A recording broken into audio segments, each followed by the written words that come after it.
Texas Tech to Utah to even the team on a bye week, BYU. Like the Big 12's here.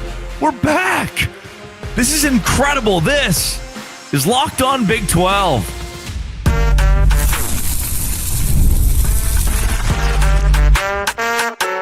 You are Locked On Big 12, your daily podcast on the Big 12 Conference. Part of the Locked On Podcast Network, your team every day.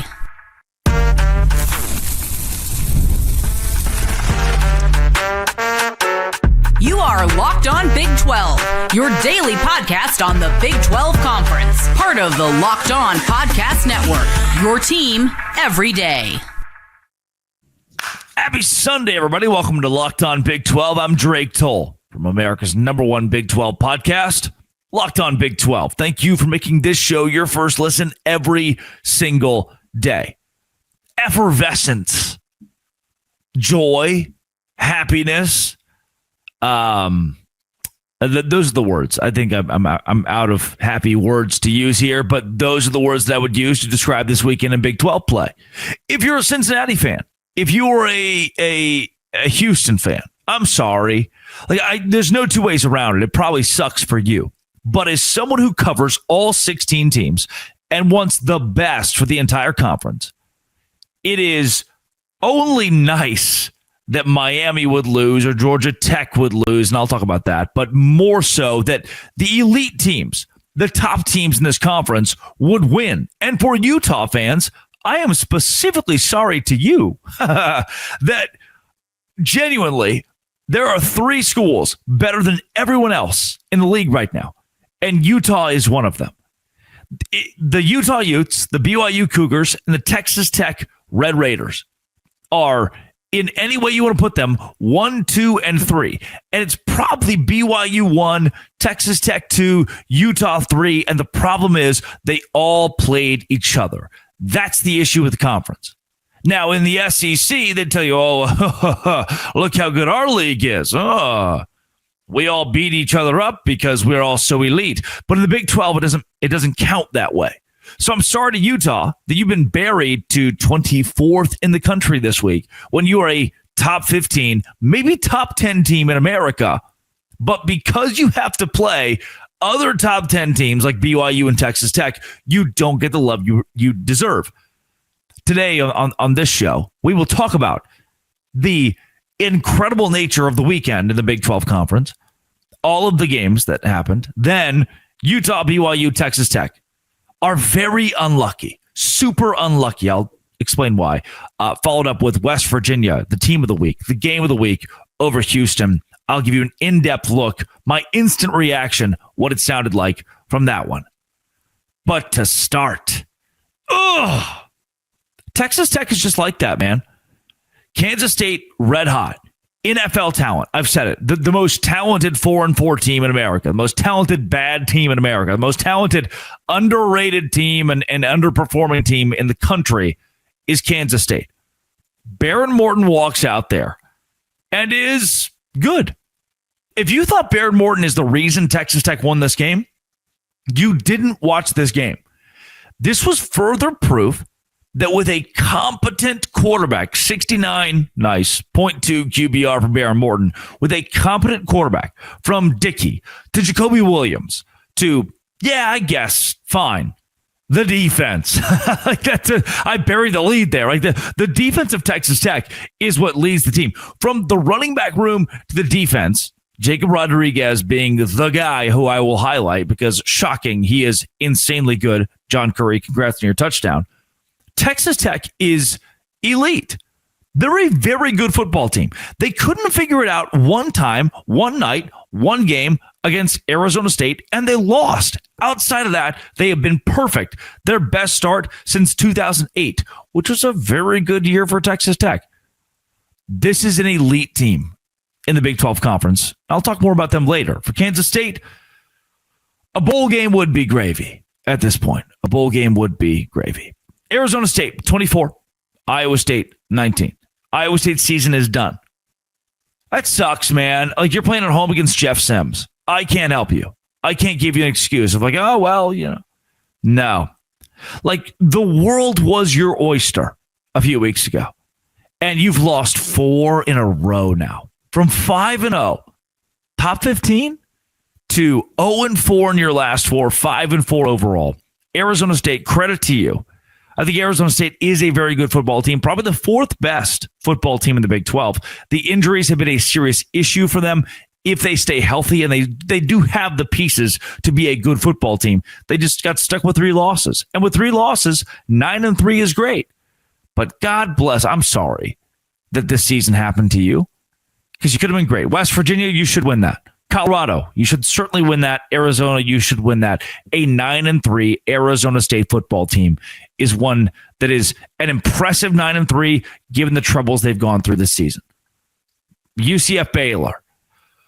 The Baylor defense finally showed up. Finally. If this is the defense Baylor plays all year, they're in a much better spot. Sawyer Robertson wasn't incredible. Well, it wasn't perfect. He was good. He wasn't perfect. It didn't take Sawyer Robertson being perfect, though. Caden Knighton, hey, young kid, stud. Michael Trigg, stud. Mackey Award-winning best tight end in the country. Even when Sawyer's not a 400-yard passer, 5-touchdown passer, Baylor can be very good offensively. It's the defense that has to catch up. They did catch up. For UCF, bad. It's not a great Baylor team. Not a great Baylor team. You should be better than 30-3. You should lose by 3 or 7 or 10. You didn't. You got waxed. Now, speaking of waxed, Kansas over Oklahoma State. Not a great showing for Kansas. 38-21, Kansas wins. I was not impressed with Kansas. It's just sad. Arizona, Colorado, 52-17. Ugh. Arizona, Nova Fida.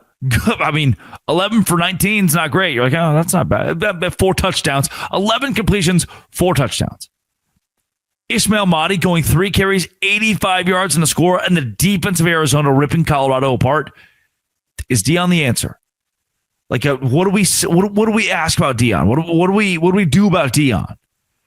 I don't know, because this felt non-competitive. 3-6 for Colorado now. 2 of his 3 years, you miss a bowl game. Oof. Arizona, 1 win away from bowl eligibility. And then the game we get into much more intricately. Yeah, Cincinnati and Utah, 45-14. A waxing. Because I think the Big 12 is in a fine spot. A good spot, a great spot after this weekend. Let's talk about Texas Tech. Utah, BYU, locked on Big 12. Today's show is brought to you by Game Time. Game Time is exactly where I go when I know that I want to go to a West Virginia Mountaineer football game. Oh, yeah. Big win on Saturday. College football is back. Could not be more excited. The tailgates, the rivalries, the energy in the stands. There's nothing quite like it. That's why I use Game Time. The app gives you the advantage, and it gives it back to the fans. Easiest way to score last-minute tickets at the best prices with no surprise fees. What you see is what you pay. Pull up Game Time. Couple of taps. Amazing deals. College football games as low as $25. The app makes it super simple. Can even see the exact view from my seat before I buy. I love their zone deals as well. Take the guesswork out of buying tickets with my code LOCKEDONCollege for $20 off your first purchase. Promo code LOCKEDONCollege for $20 off. Swipe, tap, ticket, go. Download Game Time and do it today. War is over. He is risen. And Big 12 football is in a perfect spot. Now, I guess there could be a more perfect spot. BYU, Texas Tech, Utah. Having seen Miami lose, having seen Georgia Tech lose, will all move up. Utah is the 3rd best team in the Big 12. I think I can confidently say that after what we saw this weekend. 45-14. Brendan Sorsby in a blender, 11 for 33. I think BYU right now is the number 1 team in the conference. And it's really hard to argue that. Number 2, Texas Tech. Really hard to argue that considering both those teams beat, check the notes really quick, Utah. But the 3rd team in the league, and it's not that far away, is Utah. Here's where the Big 12, this is the statement. While I'm happy, war is over, God is good, Utah and BYU and Texas Tech get to move up and prove that this league is legit. And Texas Tech gets to be a top 10 team, I would hope. The AP poll would have them in the top 10. That BYU gets to be a top 10 team. I can guarantee the AP poll will have them in the top 10. Here is the problem. With College Game Day going to Lubbock, Texas for the Cougars and the Red Raiders, here is the big issue for the conference, the unlucky piece for the conference. In a year where, feasibly, Texas Tech did not have to play BYU or Utah. They could have played Oklahoma State or Baylor or TCU or UCF or any team not named Utah and BYU. The big issue, those three teams, and there's nothing we can do about it, all play each other. I look at the ACC, and they're bad. Like NC State beating Georgia Tech, that is an inexcusable loss. Guess what BYU's inexcusable loss is right now? Checks notes again. They haven't lost to anyone.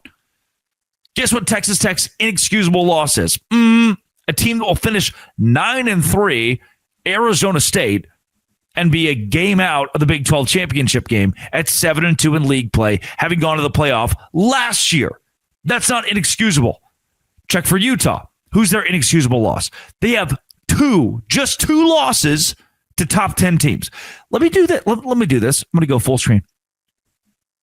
If Utah, we'll flip it around a little bit, who just got another top 25 win. If Utah is named Georgia, Ole Miss, Vanderbilt, and their only two losses, this Utah team that has been rebranded to an SEC name, their only two losses are to number 8 in the country and number 10 in the country. Where would that SEC team be ranked? Because I don't know if you knew this, but Notre Dame lost to Miami, who is outside of the top 15 now after their loss to SMU, and Texas A&M, who's a top 5 team. And losing to a team that is 20th in the country and a team that is 4th in the country, Notre Dame gets to be squarely in college football playoff contention. And not just contention, but like a lock for the college football playoff. But Utah, I will fight for them because it helps the Big 12. It helps BYU. It helps Texas Tech. It helps the whole conference. But Utah, they lose the exact same. Actually, no.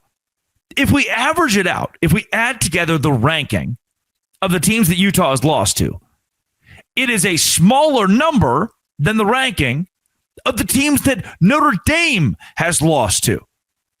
For Utah, it would be I spitballing here. Let's say number 8, BYU, 10, Texas Tech, that's 18. Let's say number 20, Miami, and number 3, Texas A&M, it's 23. So you're telling me that Notre Dame has 2 losses to teams that are cumulatively, oof, that's a lot of syllables. Yep, worse than Notre Dame's losses. But they don't get the same respect. The Big 12 doesn't get the same respect. And that's where we're so unlucky. You can host game day for Utah and Cincinnati, game day for Texas Tech and BYU. But the unlucky piece comes when you consider this. The best 3 teams in the Big 12 all play each other. The best 3 teams all have to face each other and beat each other up and make each other bloody and black and blue going into other games that are very winnable. And the most unlucky piece with that is that the country will never give this conference the same respect that they do a brand like Notre Dame that has not beaten anyone.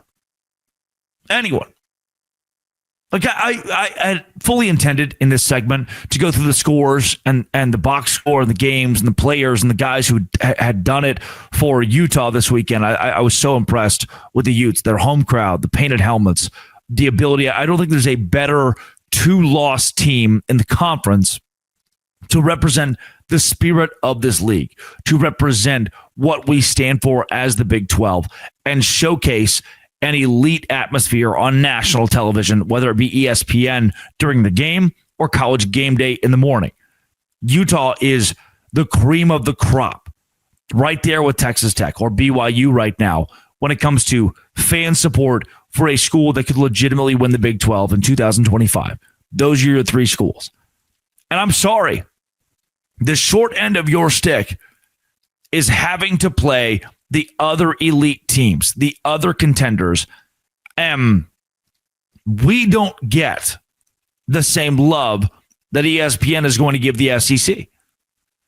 Like, BYU won this week by moving up the way they got to move up, or will get to move up.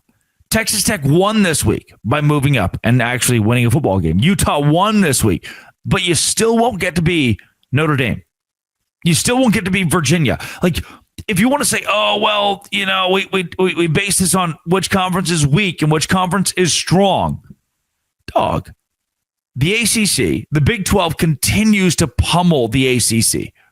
And Virginia and Louisville are running that show.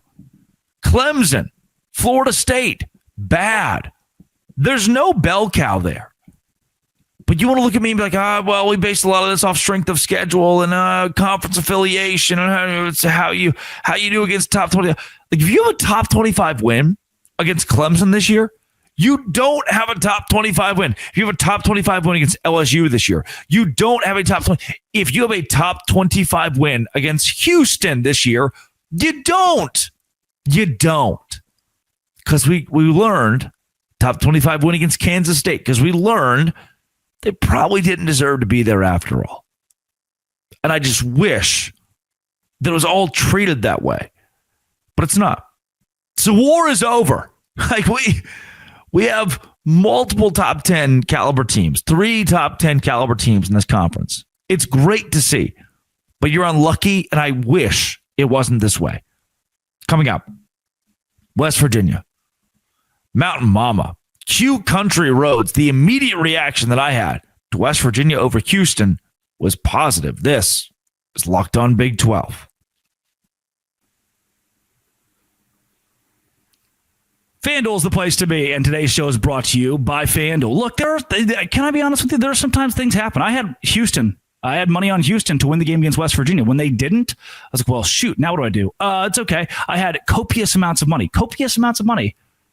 on the Texas Longhorns. I'm sorry, the Texas Longhorns. But that's the beauty of FanDuel. It's like, hey, one didn't hit, one did. Ha ha! I still made money. And the NBA is back as well. And the official betting partner of the NBA is FanDuel. So if you missed the start of the game or you want to ride the hot hand, FanDuel has live bets and all kinds of jazz for you. It keeps the game exciting. Right now, FanDuel is giving new customers $300 in bonus bets when your first $5 bet wins. Head to FanDuel.com to sign up and play your game with FanDuel, the official sports betting partner of the NBA. It's FanDuel.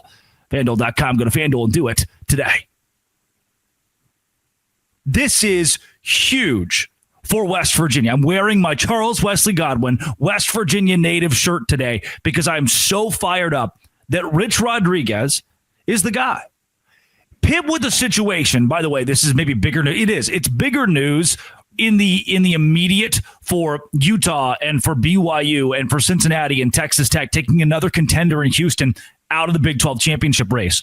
But in the long term, this is massive for West Virginia. Reason being, you just learned Rich Rodriguez is the guy. He's not the guy. You didn't prove that. 3-6 isn't great. But he walks through the front door. He looks at a bunch of pansies that Neil Brown brought in and said, who wants to play?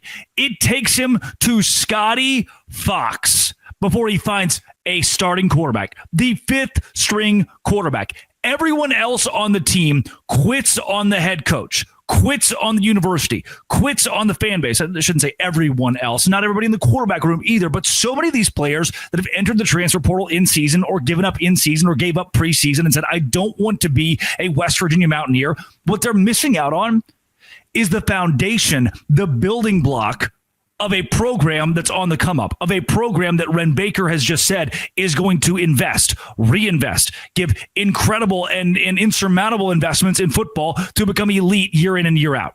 And Scotty Fox Jr., the freshman, got to reap the benefits of that and do it with his legs. He was a game manager today. And the defense of West Virginia, credit where credit is due here, 4 forced turnovers, including that last one on the punt return where Houston was just kind of idiotic most of the day. Connor Wegman had 5 combined touchdowns. If you told me Houston would score 35 points in this game, it is very clear and obvious they're going to win. Like, wow, what an offensive onslaught for the Cougars. But the reason being is because West Virginia has failed in their 5-game losing streak to score just one game above 20 points. Most of these losses, they've failed to score 18. Today's over-under was 17.5 points. I said under. I was wrong. There's some fight in that dog.